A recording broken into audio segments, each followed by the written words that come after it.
Good morning, good afternoon, and good evening. Welcome back to the Chocolate Squad.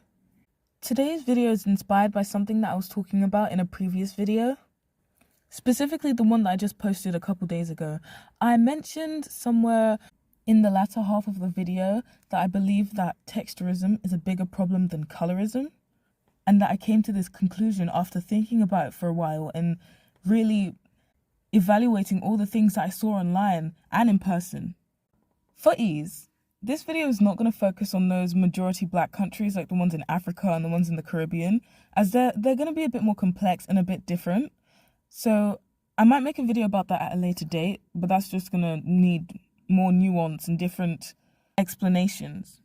So for now, I will be focusing on black populations that live in majority non-black countries, for example, the US and England.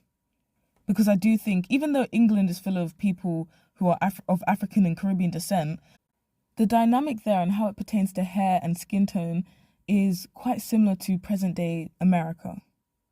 So again, focusing on these countries like England and the US, bleaching is not a uniquely black thing. It's also done a lot by Asians, and they do tend to sell bleaching creams in their shops. With that being said, even if you look at bleaching within black communities, the general consensus is that bleaching is bad, that it's not a good thing.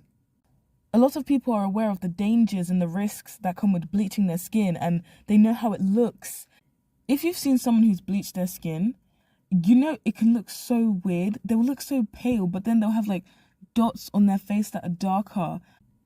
And bleaching is so obvious, they end up looking quite drained, and it's very clear that that's not what they naturally look like. The same can't be said when it comes to hiding natural textures. People always find a way to excuse it. I feel like I'm going to have people in my comments talking about how wigs and skin bleaching can't be compared. It's not just about wigs. It's wigs, braids, all of these different styles that end up giving black women traction alopecia. If we're going to be talking about chemicals, then I'm going to bring relaxers into the discussion, because I've seen relaxers become more and more acceptable. There was a while during the natural hair movement that relaxers were completely demonized, but now I'm seeing it become more and more accepted. And even I'm realizing that some communities never actually let go of them. Because just last year, I went on holiday to Spain. I think I went for like 10 days to the island of Mallorca. There were some black people there, and they did have their hair shops where they sold natural hair products, but I literally only saw Cantu there. And I knew that was a red flag immediately. And then my friend told me it's because most people who are on that island, most black people, are relaxed. And that was such a horrible time for me to leave my hair products at home, just because I didn't want to go out and buy one of those travel size bottles that you can put stuff in. And I decided to rely on the island having hair products. I will never do that again. So if you're planning on going to Mallorca, make sure you get those travel size bottles, put your hair products in there. You're going to regret it if not. Unless your hair likes Cantu, unless you're one of the chosen ones and your hair likes Cantu, go and bring your own products. So the reason why I think texturism is worse is because it's more present amongst black people. Although you still have a lot of people that are colour struck within the black community, I'm seeing darker black people, especially black women, more confident in their skin and loving and embracing their skin tone. But the same cannot be said about the hair. What's really sad is that it starts from young, which leads people to think that they have no hope, because the conditioning starts early. They get conditioned into believing that their hair is not good enough because it's a tighter texture. Texturism is one of those things that are normalized from childhood. Part of it was due to trauma, because a lot of people hated getting their hair done because it would hurt a lot, and also the fact that their parents were tired of doing their hair because they didn't know how to take care of it properly, so they got frustrated easy. So that's part of what led to the whole texturist mindset that a lot of people have. I've heard so many stories about my friends getting relaxers when they were younger. Relaxers, these harsh chemicals put on your hair when you were a child. I think I got it once, but I was 11. I'm not sure why I got it. I remember that I was expressing to my mother that I wanted to get one, probably because I was tired of combing out my hair because it hurt. I remember she kept telling me no, And then I dropped it and I didn't want it anymore. And then I wanted to take care of my hair. As soon as I wanted to take care of my hair for some reason, she decided, that's when I want to give you a relaxer. And then I had a relaxer. I only did it once though. And then after that, I just started transitioning and did a big chop. But before that big chop, it was so awful. My hair would always fall out. I would wake up and see it on my pillow.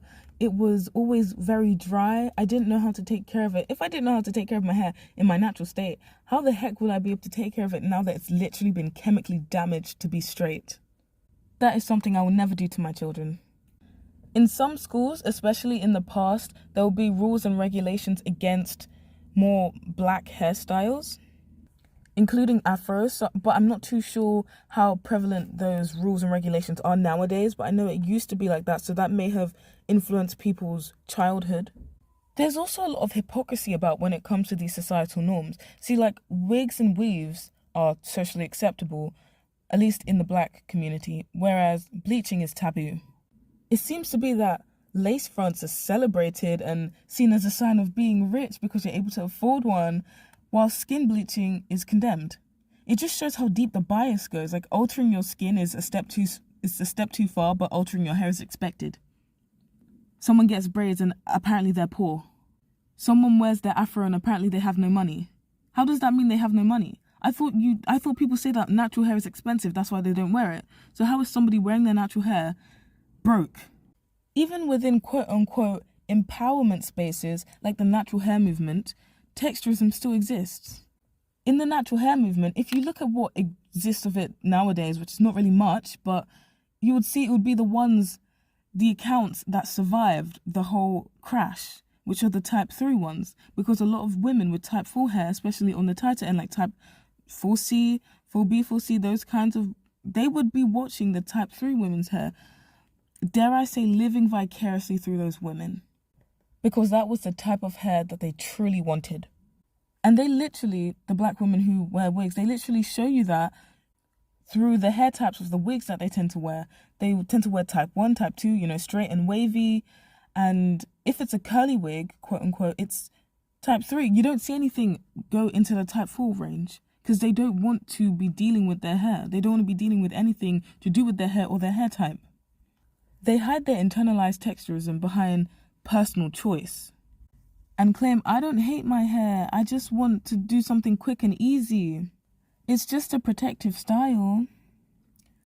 Don't let them gaslight you because it's not true. I don't remember what the video was, like who the video was by, so I don't know if I'll be able to find it, but I'll try if I can, where it was this woman who had type 3 hair, and then she showed her hair, she moisturized her hair, she braided it down, she put a wig on that looked very similar to her hair. And then internally texturous black women went into those comment section and they were like, why are you wearing that wig? You've already got the hair. You don't need the wig if you've got that hair. And that's when it really solidified in my mind. I knew there was something fishy about this. I knew there was something crazy about getting a hair of a looser texture, gluing it down to your scalp to make it look like it grows out of your head. I knew there was something crazy about that, but I just never heard them say it. Those women were fully insinuating that if they had that same woman's hair type, they wouldn't wear wigs. They would be fine with their hair. They wouldn't wear any wigs. But it's because they have type 4 hair, that's why they're wearing wigs, because they don't like their type 4 hair. But if you say it to their face, they'll deny it all day. You'll never see them wear it, but they'll deny it till thy kingdom come. It's so annoying. By the way, if you're watching this and you fall into this category, or the person that I'm describing sounds a lot like you, nobody hates you. We don't hate you. We're rooting for you. We hope that you're able to overcome this texturism and love your hair and embrace your hair and wear your hair. This is not, even though I may be coming with a bit of a more aggressive tone, it's because I feel so strongly about this and I just want black women to be comfortable in their skin. So if you have a wig on and if you don't like your hair underneath, I'm rooting for you. I hope you get to a point where you love your hair and you're able to embrace it. Start today. Start today. What's stopping you? If your friends don't like it, get new friends. Simple. Those people are not going to do anything positive for your life. If they don't even like your hair, that means they don't like their own hair. And why would you want self-haters around you? I hate wigs so much, man. Walk with me real quick. Wigs are like psychological shackles that exist to keep you hating your hair. Wearing other textures of hair on top of your own, glorifying them over your own, is going to keep you hating your hair. You're never going to improve if you keep doing it. You need to stop cold turkey, or at least try and wean yourself off of it. Wear your hair more, interact with your hair more, it will become easier. Because that's crazy, like a lot of black women don't really know what their real hair looks like. And I think that's why we see more people claiming that their hair is 4C when it really isn't. Especially in America, it confuses me quite a bit. Seeing as black Americans have admixture, it's less likely for a lot of them to have 4C. Maybe some do, but a lot of them also have 4B or 4A, but they just don't know it because they don't see their hair enough and they don't know too much about their hair. I think that the discomfort that people feel when their hair, not people, black women specifically, feel when their hair texture is exposed, I think that's learnt. Whether it's taught from someone else or born out of their own personal experiences, it's something that's learnt. People aren't born ashamed of their hair. And it seems to be that we try and combat colorism in public, but then embrace texturism in private. Apologies if this was a bit disorganized. It was just a rant that I wanted to put out. And I just wanted to quickly expand on something that I was talking about in the last video. But yeah, that's all from me today. If I have anything that I want to say further, I may make another video, but I don't have anything more for now. So if you have any questions, comments or concerns, feel free to leave them below in the comment section. If you enjoyed the video, feel free to like, subscribe and press the bell notification if you want to be notified on future uploads.